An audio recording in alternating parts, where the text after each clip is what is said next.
د هلمند او کندهار د جګړې تازه حال افغان ځواکونو طالبانو سره څه وکړل. هلمند کې پنجابیانو او عربانو ورتګ او بل خوا هرات ته د ځانګړو ځواکونو رسیدل. جزئیات یې همدغه ویډیو کې وګورئ او چینل هم سبسکرایب کړئ.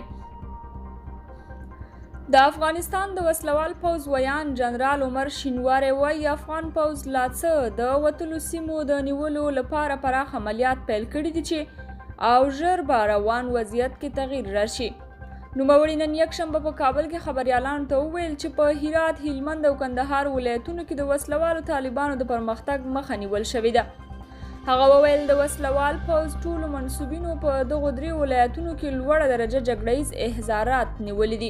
نوموړي زیاته کړه انشاءالله تعالی له دښمنه د دغه سیمو د ساتلو توانمندي له هر لحاظ لرو او کوم وضعیت چې مخته راغلی و هلته هغه الحمدلله د اپراتیفي او تکتیکي قمندانانو لخوا د منظمو پلانونو پر بنسټ باندې مدیریت شوی دی. د دښمن مخه نیول شوې ده.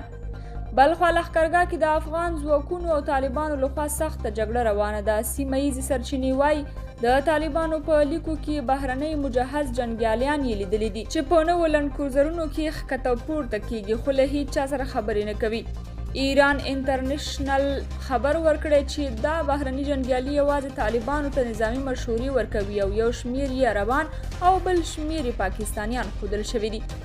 جنرال عمر شینواری زیاته کړې په هرات، هلمند او کندهار کې د جګړې مدافع خطونه جوړ شوي او په وینا یې په دغو ولایتونو کې کومه لویه پوځي ستونزه نشته. د افغانستان د وسلوال پوځ ویان وویل چې د افغانستان د کورنیو چارو وزارت امنیتي معین جنرال عبدالرحمن رحمان د هرات ولایت د جګړې د رهبرۍ لپاره له تازه دمو ځواکونو سره دغه ولایت ته رسیدلی دی.